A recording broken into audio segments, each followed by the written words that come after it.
بسم اللہ الرحمن الرحیم، السلام علیکم۔ میں گوہر بٹ سیاستہ کے پلیٹ فارم سے آپ کی خدمت میں حاضر ہوں، اور خبر یہ ہے کہ بالآخر جنرل باجوہ اور عمران خان صاحب کے درمیان، وزیر اعظم پاکستان اور چیف آف آرمی اسٹاف کے درمیان ملاقات رات گئے ہو گئی۔ ابھی تک اس کے رزلٹس جو ہیں وہ نہیں آئے کہ وہ کیا معاملہ بنا، گل کتھے مکی، کون جیتا کون ہارا۔ ویسے جیتنا تو ظاہر انہوں نے نہیں ہے جنہوں نے جیتنا ہوتا ہے۔ عمران خان صاحب جو ہیں وہ مطلب ان کو یہ کہنا چاہیے، لوگ تبصرے کر رہے ہیں اس ملاقات کے بعد کہ ابھی تک رزلٹ نہیں آیا، پپو فیل ہویا کہ پاس ہویا۔ اب پپو جو ہے وہ فیل ہوا یا پاس ہوا، اس بارے میں نے جاننے کی کوشش کی تو جو حکومتی ذرائع ہیں وہ یعنی امید افزا باتیں کر رہے ہیں۔ وہ کہہ رہے ہیں کہ جناب اس کے پازیٹیو جو ہیں اثرات آئیں گے اور اگلے 24 سے 48 گھنٹے کے دوران معاملہ آپ کو باقاعدہ طور پہ آفیشیلی ریزالو ہوا نظر آ جائے گا۔ یہ سارا کچھ اپنی جگہ پہ ایک سلسلہ چل رہا ہے، لیکن ابھی تک جو یہ لوگ بات کر رہے ہیں، میں نام کسی کا اس لیے نہیں لوں گا کیونکہ ظاہر ہے کہ انہوں نے مجھ سے کہا کہ یار ساڑھا نام نہ لیں، لیکن چیزیں جو ہیں وہ بہتری کی طرف چل پڑی ہیں۔ اچھا، اب وہ یہ کہہ رہے ہیں، لیکن ابھی اگر بہتری کی طرف چل پڑے ہیں تو بھائی نے ایک پریس ریلیز جاری کرنے کی پرابلم ہے۔ ایک پریس ریلیز ہے اور اس کو جاری کرنے میں کیا پرابلم ہے؟ ترجمہ میں نے اس لیے کر دیا، سوری، پنجابی کا اردو میں، کہ مجھے بہرحال لوگ نیچے کہہ رہے ہیں کہ جب آپ پنجابی بولتے ہیں تو ہمیں سمجھ نہیں آتا۔ بہت سارے اردو سپیکنگ ہیں، بہت سارے پٹھان ہیں، بہت سارے جو ہیں وہ مطلب باہر کے لوگ ہیں، ان کا پرابلم ہے، تو اس لیے میں نے کر دیا۔ لیکن پنجابی چونکہ میری مادری زبان ہے، میں کیا کہنا چاہیے، میں کمیونیکیشن پراپر نہیں کر پاتا بولتے ہوئے۔ پنجابی میرے اندر وہ نکل دی ہے، مطلب میرے اندر سے آ جاتی ہے پنجابی، اس لیے اس کے لیے معذرت۔ مگر میں دوبارہ اس ایشو کی طرف آؤں گا کہ اگر معاملہ ریزالو ہو گیا تو پھر ایک پریس ریلیز جاری کرنے میں کہاں پرابلم اڑا ہوا ہے اور کہاں مسئلہ ہے۔ اب کہا یہ جا رہا ہے کہ جناب کچھ جو بات خان صاحب کو بہت زیادہ بری لگتی ہے اور جس پر بہت زیادہ سیخ پا ہوتے ہیں، بات اشارے اسی طرف جا رہے ہیں کہ کوئی روحانی معاملات ہیں، وہاں سے اپروول کے بعد، وہاں سے چیزوں کے گزرنے کے بعد جا کے، اور وہ ڈیٹس کچھ ہیں، کہا جا رہا ہے وہ گزر جائیں گی تو اس کے بعد وہ نوٹیفیکیشن کر دیں گے، یعنی پھر وہ ایک پریس ریلیز جاری ہو جائے گی۔ کچھ اس طرح کی باتیں کی جا رہی ہیں، لیکن یہ اپنی جگہ پر جو بھی معاملہ ہے، میں اس بارے میں سرٹن نہیں ہوں جو روحانی والی بات ہے، مگر لوگ یہ باتیں کر رہے ہیں۔ مثلا میں آپ کو بتا سکتا ہوں، سلیم صافی صاحب نے بھی اس قسم کی بات کی ہے کہ معاملہ کو روحانیت میں اڑا ہوا ہے، کوئی توہمات ہیں جس کی وجہ سے اڑا ہوا ہے۔ لیکن میں یہ آپ سے عرض کروں کہ کل جیسے میں نے رات آپ سے ویلاگ کرتے ہوئے کہا تھا کہ باقاعدہ طور پہ کنوے کر دیا گیا ہے کہ جناب جو بھی چیزیں طے ہوئی ہیں اور ان ڈیٹس کے ساتھ اسی طرح امپلیمنٹ ہوگا، اور جو نوٹیفیکیشن آرمی کی طرف سے کیا گیا ہے، یعنی آئی ایس پی آر کی طرف سے کیا گیا ہے، جس شخص کو جس جگہ پر تعینات کیا گیا ہے ویسے ہی ایز اٹ از امپلیمنٹ ہوگا۔ ایک لہجے کے لیے بھی یہ مت سوچا جائے کہ اس سے ادارہ جو ہے وہ بیک آؤٹ کرے گا، کسی صورت نہیں کرے گا۔ یہ بڑا واضح، clear, loud and clear message جو ہے یہ پرائم منسٹر ہاؤس کو ڈیلیور کر دیا گیا تھا، تو وہ میں نے کل آپ کو بتا دیا تھا۔ اچھا، اب اس میں سلیم صافی صاحب کی خبر ہے، یہ میں آپ کو اس لیے ریفرنس دے رہا ہوں کیونکہ میری عادت نہیں ہے کہ میں یہ کہوں کہ جناب میری خبر ہے، میں بالکل ایسا نہیں کہہ سکتا کیونکہ یہ ویسے بھی بددیانتی ہوتی کسی کی بات کو اپنی طرف سے لگا کے پیش کرنا۔ سلیم صافی صاحب نے اپنا ویلاگ کیا اور اس میں انہوں نے یہ بات کی ہے کہ جنرل فیض حمید صاحب نے دو ٹوک انداز میں بتا دیا ہے کہ جناب جو میرے ادارے نے فیصلہ کیا ہے سر، میں اس کے ساتھ ہی رہوں گا، میں اس سے آگے پیچھے نہیں ہٹوں گا کسی صورت بھی۔ اچھا، اب یہ بات فیض حمید صاحب کی بالکل درست ہے، اس لیے کہ دیکھیں ان کا مستقبل ہے، وہ آرمی چیف بننے کی ریس میں شامل ہو جائیں گے۔ وہ جب جائیں گے ظاہر کور کمانڈر پشاور کے طور پہ، تو وہ مطلب شامل ہو گئے ہیں، وہ ظاہر وہ 1 سال کور کر لیں گے تو پھر وہ شامل ہے، اور اگلے سال 2022 نومبر میں کہا جا رہا ہے کہ یہ ظاہر ایکسٹینشن نہیں ملے گی، کہا یہی جا رہا ہے، پتہ نہیں، ہو سکتا ہے مل بھی جائے جنرل باجوہ صاحب کو، تو پھر نیا آرمی چیف آئے گا، تو نئے آرمی چیف کی جو 4 سینئر ترین لوگ ہیں ان میں جنرل فیض حمید صاحب کا نام بھی شامل ہو جائے گا، تو لہٰذا یہ انہوں نے بڑے واضح طور پہ کہہ دیا ہے۔ لیکن اب کہا یہ جا رہا ہے کہ یہ مسئلہ جنرل فیض حمید کے ساتھ مبدہ نہیں سی، ٹھیک ہے، یہ مسئلہ جو ہے کہیں نہ کہیں انا پرستی کا تھا، کہیں نہ کہیں ایسا تھا کہ نہیں یار جو میں کہہ رہا ہوں وہ ہونا چاہیے. یہ ایک قسم کی جو ہے نا عمران خان, وہ جو میں نے آپ سے پہلے عرض کیا تھا کہ لگتا ہے عمران خان نے خود کو سچی مچی کا وزیر اعظم سمجھنا شروع کر دیا ہے, تو وہ سچی مچی کا وزیر اعظم جو ہے نا اودی انا آڑے آ گئی, اور اس کی انا کی وجہ سے یہ سارا معاملہ لٹکا ہے, جس کی ظاہر ہے کہ بہت زیادہ میں سمجھتا ہوں کہ ایک افسوسناک بات ہے کہ آپ اپنی انا کی خاطر اتنا سیاسی تناؤ پیدا کر دیں کہ سٹاک ایکسچینج بیٹھ گئی. آپ نوٹ کریں کہ سٹاک ایکسچینج مسلسل بیٹھ رہی ہے. ابھی آج بھی جب میں ویلاگ کرنے سے پہلے کوئی میں نے چیک کیا تو اس وقت بھی سٹاک ایکسچینج جو ہے وہ 500 پوائنٹ نیچے گری ہوئی تھی. اچھا ڈالر ہے وہ چڑھتا جا رہا ہے. ایک جو سرمایہ داری کا ایک سسٹم ہوتا ہے اس میں لوگ جو سرمایہ لگاتا ہے وہ دیکھتا ہے کہ میرا سرمایہ محفوظ رہے گا نہیں رہے گا. تو بہت ساری ایسی چیزیں جو کہ آنی تھیں وہ رکنا شروع ہو گئی ہیں. لوگوں نے اس کے اوپر میٹنگز کر رہے تھے بڑے بڑے پروجیکٹس کے حوالے سے, وہ روکنا شروع کر دیں کہ یار ابھی یہ معاملہ دیکھ لیں کس طرف جاتا ہے, کہیں یہ نہ ہو کہ 12 اکتوبر بھی یہ, اکتوبر دا مہینہ بھی یہ, تے حالات بھی ٹینس نے. ٹھیک ہے, تو لہٰذا لوگوں کے ذہن میں بہت سارے خدشات ہیں. پاکستان جیسے ملک میں ایسے خدشات ہوتے ہیں اور لوگ اسی وجہ سے یہاں پر انویسٹمنٹ کرنے سے کتراتے ہیں کہ یہاں پر سیاسی حالات جو ہیں ان کے بارے میں کوئی سرٹنٹی نہیں پائی جاتی. 3 سال عمران خان بڑے سرٹن طریقے سے رہے ہیں اور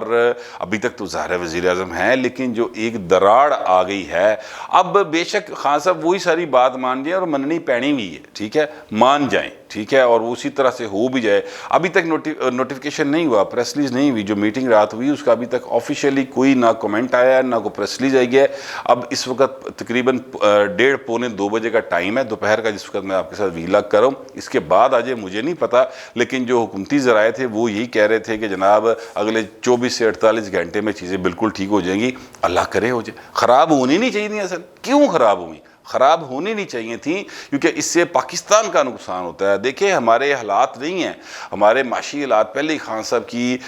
جو ہے نا دانشوری, وہ اس کو ذرا آپ انورٹڈ کامرز میں لیں, اس کی وجہ سے اتنے برے ہو چکے ہیں. پھر دوسری جو بات ہے وہ یہ ہے کہ جناب آپ یہ دیکھیں کہ آپ کے جو علاقائی سیاست ہے, انڈیا کا کر رہا ہے, ادھر جا کے وہ جو ہے اپنا وینڈی جو نائب وزیر خارجہ ہیں امریکہ کی, وہ کیا عہد و پیمان کر کے آ رہی ہیں اور کس قسم کی وہاں پہ بیانات دے رہی ہیں. پاکستان کے ساتھ آ کے انہوں نے جس قسم کا رویہ اختیار کیا اور بڑا ایک سخت قسم کا رویہ رہا, تو یہ معاملات کس طرف جا رہے ہیں. افغانستان میں سکون نہیں آ رہا, جو چائنا ہے وہ آپ کے ساتھ ناراض بیٹھا ہے. تو پاکستان کی جو موجودہ حالات ہیں وہ کسی صورت حکومت اور ایک اہم ترین ادارے کے درمیان تناؤ کے متحمل نہیں ہے, اور نہ ہی کوئی ایڈوینچر کیا جانا چاہیے. اور میرا نہیں خیال کہ ایڈوینچر ہوگا, لیکن چونکہ ماضی میں اکتوبر بہت بھاری رہا ہے سیاسی حکومتوں کے اوپر, تو اس لیے یہ رہا ہے. 12 اکتوبر بھی ویسے ہے, مجھے یاد آ گیا اچانک, میں نے آپ سے کہا تھا کہ میں آپ کو کچھ اپنے ساتھ یعنی جو میں نے دیکھا 12 اکتوبر 99 کو بطور رپورٹر جو چیزیں کور کی وہ آپ کے ساتھ شیئر کروں گا انشاءاللہ اگلے ویلاگ میں کرتے ہیں, ورنہ یہ والا ویلاگ ذرا لمبا ہو جائے گا. تو وہ یہ حالات جو ہیں وہ چل رہے ہیں, اور حالات کی سنگینی کا آپ اس بات سے اندازہ لگا لیں کہ ہوائیاں اڑی ہوئی ہیں. شہر رشید صاحب جواب دے رہے ہیں پر ہوائیاں اڑی ہوئی ہیں. فواد چوہدری صاحب جو ہیں وہ جو بات کر رہے ہیں وہ مطلب الفاظ جو وہ کہہ رہے ہیں, چہرہ ان کا اس بات کا کی چغلی کھا رہا ہے کہ گل کچھ ہو رہے اور یہ بھائی صاحب بات کچھ اور کر رہے. اس طرح کی چیزیں جو ہیں وہ چل رہی ہیں. اس سے ہی جو سرمایہ دار ہے, جو جس کے پاس پیسہ ہے, وہ ظاہر ہے کوئی بھی سرمایہ دار ہو, میں بھی پیسے لانے ہوں گے, میں بھی سوچوں گا کہ یار میرا پیسہ سیف رہے گا کہ نہیں رہے گا, مجھے اس کا ریٹرن کیا آئے گا. اگر سیاسی حالات خراب ہو جائیں گے تو پھر وہ بندہ جو ہے وہ پیسے لگانے سے رکتا ہے, وہ کہتا ہے کہ یار صبر کر لو, بھی پیسے یہاں پہ نہ لگاؤ. یہی وجہ ہے کہ پاکستان کے اندر جو ہے نا عام جو لیگل منی لگانے والا بندہ بھی ہے نا, وہ یہاں پر پیسے لگانا یعنی وہ اس بات کو پریفر نہیں کرتا اور کسی اور ملک میں چلا جاتا ہے. دیگر احتساب کے نام کے اوپر جو کچھ یہاں پر ایک پکھنڈ خانہ پایا گیا ہے وہ ایک الگ ہے, اور جو سرکاری اداروں میں بیٹھے ہوئے کلرک بادشاہ سے لے کے سیکٹری حضرات تک, وہ سارے کے سارے جس طرح فائلوں کو پہیے لگوانے کے لیے اپنا میرا نوٹ وہاں میرا موڈ بنے والا سین کرتے ہیں, وہ اس سے الگ ہے. تو ان سارے حالات میں پاکستان جو ہے نا وہ معاشی طور پر بالکل بری حالات میں. تو میں اب عرض یہ کرنا چاہتا ہوں کہ حالات اس قدر خراب ہیں کہ شبلی فراز صاحب منسٹر ہیں سائنس اینڈ ٹیکنالوجی کے, اور احمد فراز صاحب کے صاحبزادے ہیں. اب انہوں نے بھی ارشد شریف صاحب کے پروگرام میں جو شعر سنایا، وہ اس کا سوال جو تھا وہ یہ تھا کہ موسم سرد ہو گیا، اسلام آباد کے موسم کا کیا حال ہے؟ تو اس پر انہوں نے یہ شعر سنایا ہے کہ اب کے تجدید وفا کا نہیں امکان جانا، یاد کیا تجھ کو دلائیں تیرا پیما جانا، یوں ہی موسم کی ادا دیکھ کے یاد آیا کس قدر جلد بدل جاتے ہیں انسان جانا۔ اب یہ وہ اشعار ہیں جو شبلی فراز صاحب سنا رہے ہیں، اور یہ نظم ہے بڑی مشہور، فراز صاحب کی جانا جانا ان کی ایک کتاب ہے، شاعری کا مجموعہ ہے، اس میں یہ ہے۔ تو یہ شبلی فراز صاحب سنا رہے ہیں، اور یہ سائنس اینڈ ٹیکنالوجی کے منسٹر ہیں۔ شبلی فراز صاحب سے ارشد چودھری صاحب نے یہ سوال کیا تھا، تو اس کے بعد انہوں نے اس شعر سنایا، موسم کے اعتبار سے سنانے کی کوشش کی تھی، حالانکہ بات سیاسی موسم کی، اور شبلی فراز صاحب ظاہر ہے بچے نہیں ہیں، انہیں بھی پتہ یہ سیاسی موسم کی بات ہو رہی ہے، اور اس پر انہوں نے یہ اشعار سنا دی ہیں۔ اچھا، اب جو مین سٹریم میڈیا ہے نا، انہوں نے کل رات سے اس پر بات کرنی شروع کر دی ہے ہلکی ہلکی۔ وہ اس کی وجہ کیا ہے؟ اس کی وجہ یہ ہے کہ جناب 2 منسٹرز جو ہیں وہ آن ریکارڈ اس بات کے بارے میں تسلیم کر چکے کہ ہاں ٹینشنز ہیں، ہاں ایشوز ہیں، لیکن ریزالو ہو جائیں گے۔ پہلا ایشو جس بندے نے اس بات کی کنفرمیشن کی تھی، ان کا نام ہے فواد چودھری صاحب۔ رؤف کلاسرا صاحب کے وی لاگ میں انہوں نے یہ، رؤف کلاسرا صاحب نے کلیم کیا اور بتایا کہ جناب میں نے فواد چودھری صاحب کو کچھ سوال پوچھے تھے اس ٹینشن کے حوالے سے، تو انہوں نے کہا کہ yes there are certain issues but we will resolve it انشاءاللہ، مطلب وہ جلد حل کر لیے جائیں گے، اور ایشوز بہرحال ہیں، یہ بات انہوں نے تسلیم کی۔ پھر کل شہر رشید صاحب کی ہوائیاں اڑی ہوئی تھی، انہوں نے کہا کہ دیکھیں یہ مسئلے ہوتے ہیں، دیکھیں یہ جب بھی کوئی پوسٹنگ ٹرانسفر ہوتی ہے اس طرح کی، تو اس طرح کے ایشوز آتے ہیں، لیکن معاملات کنٹرول میں ہیں، سب ٹھیک ہے، کوئی ایشو نہیں ہے۔ جس کا مطلب یہ تھا کہ یس ایشوز ہیں اور معاملہ کنٹرول ہے، ہو جائے گا حل، وہ یہ کہنا چاہ رہے ہیں۔ اچھا، اب یہ سارا معاملہ جب سے مین سٹریم میڈیا پہ آیا، سوشل میڈیا کے اوپر تو ظاہر ہے مجھ جیسے ناچیز جو ہیں وہ آلریڈی بات کر رہے تھے، اور ٹویٹر کے اوپر بہت بڑے بڑے لوگ بھی بات کر رہے تھے، تو لیکن آفیشیل میڈیا کے اوپر اس کے اوپر بات جو ہے وہ نہیں ہو رہی تھی۔ مگر غریدہ فروخی صاحبہ نے پوچھا رات کو فواد چودھری صاحب سے، انہوں نے کہا کہ نہیں ایسی کوئی بات نہیں ہے، سب ٹھیک ہے، کنٹرول میں ہے۔ اچھا، پھر جو ہیں اپنا کیا نام، شاہد خان عباسی صاحب ایک پروگرام میں بیٹھے ہوئے تھے مہر بخاری صاحبہ کے ساتھ، تو وہاں پر یہ ڈسکشن ہوئی بڑی کھل کے کہ یہ جو پاکستان کی فوج اور پاکستان کے وزیر اعظم کے درمیان کا تناؤ کا سلسلہ کیا ہے، اس پر بڑی کھل کے بات ہوئی۔ تو میرے کہنے کا مطلب یہ ہے کہ اب الیکٹرانک میڈیا جو ہے، فارمل میڈیا جو ہے، اس نے بھی باقاعدہ طور پر اس ایشو کو ڈسکس کرنا شروع کر دیا ہے، لیکن رات کی ملاقات کے باوجود اب بھی تک انسرٹینٹی برقرار ہے، سپیکولیشنز ہو رہی ہیں، اور کہا جا رہا ہے کہ نہیں گل بنی نہیں، ٹھیک ہے، اور گل کتے رہ گئی ہے، اور بھاجی کتے کام ادھر ٹوٹ پائے گا، اس طرح کی گفتگو مسلسل جاری ہے۔ یہ جو انسرٹینٹی ہے نا، یہ بہت کلنگ چیز ہے، یہ ہماری سیاست کے لیے، ہمارے ملک کے لیے یہ سپیکولیشنز جو ہیں یہ بڑی خوفناک چیز ہے۔ اس سے جو جتنے بھی کنسرنڈ کوارٹرز ہیں جو کہ سیاست میں دخل اندازی کرتے ہیں، وہ سارے کے سارے جو ہیں وہ چپ رہتے ہیں اور اپنی چیزیں روک لیتے ہیں، سرمایہ داری نہیں ہوتی بالکل کسی صورت، جو ہے لوگ اپنے جو بھی کام کرنے ہوتے ہیں وہ ٹھہر جاتے ہیں، ہر بندہ سہما رہتا ہے کہ لے جی ہون گیا جی کہ ہون گیا۔ وہ کیا شعر تھا کہ جی کا جانا ٹھہر گیا، صبح گیا کہ شام گیا، یہ والا سین جو ہے وہ اس وقت ہر پاکستانی کے ذہن میں ہے، جو کہ سیاسی حالات کے ساتھ مسلسل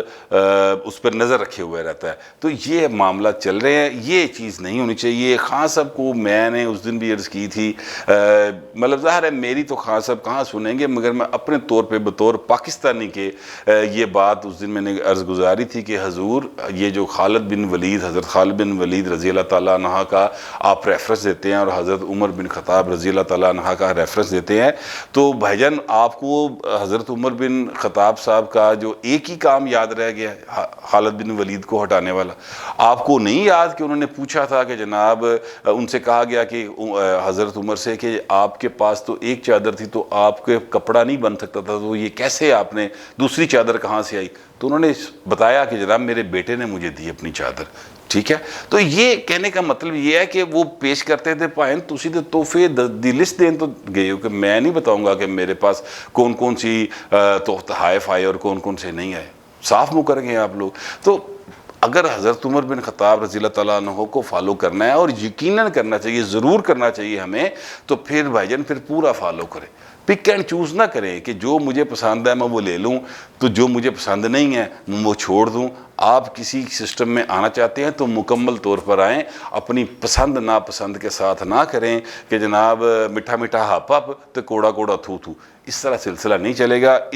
یہی حرکتیں کرتے رہے ہیں ماضی کے حکمران بھی, اور نتیجہ جو ہے کہ وہ پاکستان نے اس پہ سفر کیا ہے. اور آپ کی حرکتیں تو خیر ان سے 100 کے ساتھ ضرب دے لیں تو میرا خیال ہے گل بنے گی. اتنے زیادہ آپ چیزوں کو خراب کر چکے ہیں خان صاحب. اب بہرحال جو ملاقات ہوئی ہے وہ بڑی زبردست رہی. کہنے والے کہہ رہے ہیں یہ حکومتی سائیڈ ہے, دوسری سائیڈ یعنی جو ہمارا فوج کا ادارہ اس سائیڈ سے کی میں بات نہیں کر رہا, حکومتی سائیڈ کے لوگ یہ کلیم کر رہے ہیں کہ ملاقات بڑی زبردست رہی اور چیزیں ریزالو ہو گئی ہیں, اور آفیشیلی اگلے 24 سے 48 گھنٹے میں چیزیں مکمل طور پر ٹھیک ہو جائیں گی. یہ کلیم کیا جا رہا ہے. دعا کرنی چاہیے کہ چیزیں بالکل ٹھیک ہو جائیں تاکہ پاکستان میں یہ جو تناؤ ہے, سیاسی تناؤ, یہ ختم ہو اور معاملات جو ہیں وہ بہتری کی طرف جائیں. یہی میرے پاس معلومات تھی تو میں نے آپ کے ساتھ شیئر کر لی ہے. فی الوقت اتنا ہی, ملتے ہیں اگلے ویلاگ میں.